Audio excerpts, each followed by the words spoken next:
Special intensive revision SIR పేరుతో ఎన్నికల సంఘం జరిపినటువంటి ప్రత్యేక సమగ్ర పరిశీలన ఓటర్ల జాబితాలను తలకిందులు చేసేసింది, కోట్ల ఓట్లు తొలగించింది. 2024 తర్వాత జరిగిన ఎన్నికలన్నింటిలో ఈ లక్షణం మనకు బీహార్ దగ్గర నుంచి తరతమ తేడాలతో కనిపిస్తుంది. కానీ అది బెంగాల్లో అత్యధికంగా ఉంది. ఎందుకంటే బెంగాల్లో తొలగించిన ఓట్ల సంఖ్య చాలా ఎక్కువ. ఇది కాకుండా ఇంకా అస్పష్టంగా టు బి అడ్జుడికేటెడ్ జాబితాలో పెట్టిన ఓట్లు కూడా చాలా ఎక్కువ. కాబట్టి దాదాపు 96-97 లక్షల ఓట్లు నేరుగా తొలగించారు. ఒక 27 లక్షల ఓట్లు ఇంకా పరిశీలనలో పెట్టారు. ఈ విధంగా జరిగిన ఎన్నికల తర్వాత ఫలితాలు కనుక చూస్తే ఖచ్చితంగా ఈ సర్ అనేటటువంటి ఈ రాజ్యాంగాతీత సరికొత్త ప్రక్రియ చాలా ప్రభావం చూపించింది అని తెలుస్తుంది. ఇప్పుడు ఇది times of India story. TMC last more vote share in seats with high voter deletion. ఎక్కువగా ఓట్లు తొలగించిన చోటే వీళ్ళ ఓట్ల శాతం చాలా ఎక్కువగా తగ్గిపోయింది అని చెప్పి ఇది చెప్తూ ఉంది. అలాగే స్క్రోల్ పత్రిక, దీని మీద వెబ్ పత్రిక ప్రత్యేకమైన అధ్యయనం చేసింది. 105 సీట్లలో సర్ ప్రభావం చాలా బలంగా ఉంది. బీజేపీ గెలుచుకున్న సీట్లు ఇవి 105 సీట్లు. అంటే వాళ్ళకి 200 వచ్చాయంటే అందులో సగం.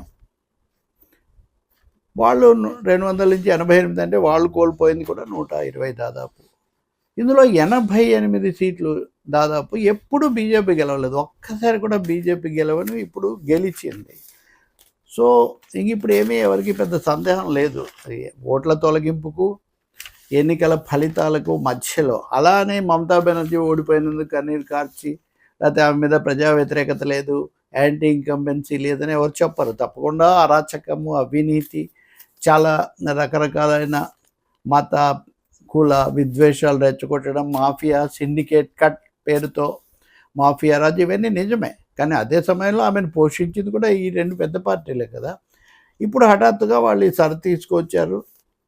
ఇందులో ఎప్పుడు గెలవని 88 స్థానాలు గెలిచారు. మీకు గుర్తుంటే ప్రధానమంత్రి మోదీ ఎన్నికల ప్రచారంలో ముందే ప్రకటించేశారు, మేము ప్రభుత్వ ఏర్పాటుకు వచ్చేస్తామని ఆయన చెప్పడం కూడా మనకు గుర్తుంటుంది. దీనికి చాలా స్పష్టమైన ఉదాహరణలు కూడా చెప్తున్నారు. ఇది కేవలం బీజేపీ కాదు, సిపిఎం అంతకుముందున్నప్పుడు సిపిఎం లెఫ్టినెంట్ రోజులకు మమతా బెనర్జీ కూడా పోల్చినటువంటిది. ఉదాహరణకు బంకురా లోక్సభ స్థానం 2021లో దీన్ని లెఫ్ట్ గెలవలేదు, దాన్ని తృణమూల్ కాంగ్రెస్ గెలిచింది. కానీ అందులో ఉన్నటువంటి హిందూస్ అనేటటువంటి శాసనసభ స్థానం మటుకు అంతకుముందు వామపక్షాలు గెలిచేవి, లెఫ్ట్ గెలిచేది. కానీ అప్పుడు కూడా 9,000 ఓట్ల ఆధిక్యత వచ్చింది వాళ్లకు హిందూస్లో. 2021లో కూడా లోక్సభ స్థానం ఓడిపోయినప్పటికీ శాసనసభ విభాగంలో 9,000 ఓట్ల ఆధిక్యత లెఫ్ట్కి వచ్చింది. కానీ ఏం చేశారు సర్లో ఇక్కడ దాదాపు 8,000 ఓట్లు, 7,515 ఓట్లు తొలగించారు. ఇప్పుడు ఆ స్థానం పోయింది. ఇంకా ఒకటి ఉంది జాదవ్పూర్. ఈ బుద్ధదేవ్ భట్టాచార్య మాజీ ముఖ్యమంత్రి 1987 నుంచి 2011 వరకు ఆయన గెలుస్తూ వచ్చారు. అటువంటి సీట్ అది, ముఖ్యమంత్రి సీట్ అంటే అంతే కదా. అక్కడ 56,000 ఓట్లు తొలగించారు. ఇలా చెప్తూ పోతే ఎక్కడెక్కడైతే సాంప్రదాయకంగా ఆ సీట్లు చాలా కాలం పాటు టీఎంసీ లెఫ్ట్ పట్ల మధ్యనే మారుతూ వచ్చాయో అంతకుముందు, అంటే వాళ్ళ హయాంలో, ఆ తర్వాత కాలంలో నెమ్మదిగా బీజేపీ వీటి మీద కన్నేసిందో, ఎప్పుడు కూడా గెలవలేకపోయిందో ఈ 2 ఎన్నికల్లో కూడా. ఆ సీట్లలో సర్ర ఎక్కువగా జరిగింది. మతపరమైన విభజన, మత్తు వాళ్ళని తొలగించడం, ఇవన్నీ కూడా మనం చెప్పుకున్నాం. కాబట్టి సర్ అన్నది చాలా ప్రత్యేకమైన పాత్ర వహించింది ఈ ఫలితాలకు దీనికి మధ్యలో. మీకు గుర్తుంటే సుప్రీంకోర్టు ఈ కేసు విచారించినప్పుడు గెలిచిన అభ్యర్థుల ఓట్ల తేడా సర్ కింద తొలగించిన దానికంటే ఎక్కువగా ఉంటే మా దగ్గరికి రండి అని సుప్రీంకోర్టు చెప్పింది. మరి ఇప్పుడు వెళ్తారా? ఇప్పుడు మమతా బెనర్జీ నేను రాజీనామా చేయను, కుట్ర, నేను ఓడిపోలేదంటున్నారు. ఇవన్నీ నాటకీయతకు హై డ్రామాకు మమతా బెనర్జీ పెట్టింది పేరు కాబట్టి అవన్నీ ఏమి నిలబడవు. ఎందుకంటే ఒక ముఖ్యమంత్రిని 5 ఏళ్లకే ఎన్నుకుంటారు. శాసనసభ కాల పరిమితి 5 ఏళ్ళు అవగానే ఆ ప్రభుత్వం అయిపోతుంది. ఇప్పుడు ఆమె దిగిపోయారా లేదా, రాజీనామా చేశారా లేదా అప్రస్తుతం అసలు.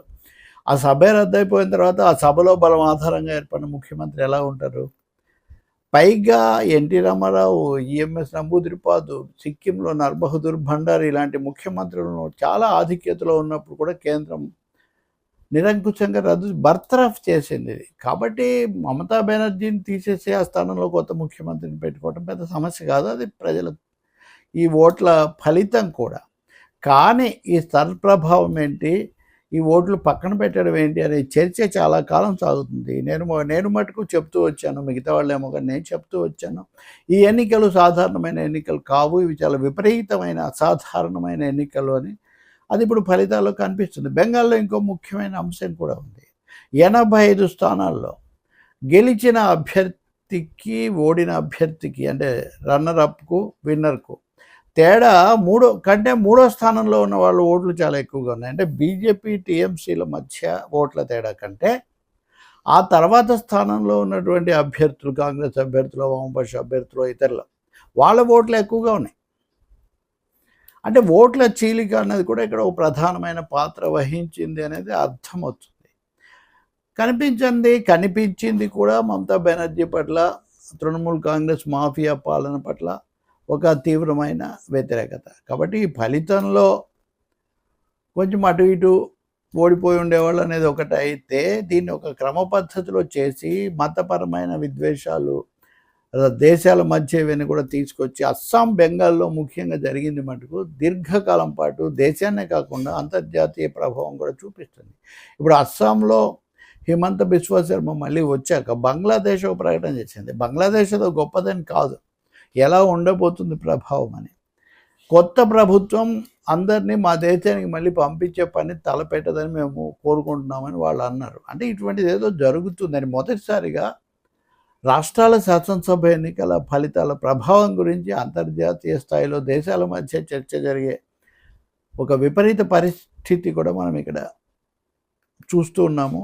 ఇంకా ఈ అధ్యయనం వివరాలన్నీ ఉన్నాయి, నియోజకవర్గాల వారీగా ఓట్ల శాతం తేడా, అవన్నీ మనం రాను చెప్పుకోవచ్చు. ఇప్పటికే మీడియాలో కూడా వచ్చాయి. స్క్రోల్ అంటున్నారు, స్క్రోల్ ఎక్కువ అధ్యయనం చేసింది, కానీ ఇతరులు కూడా ఇచ్చారు రకరకాల స్థాయిలో.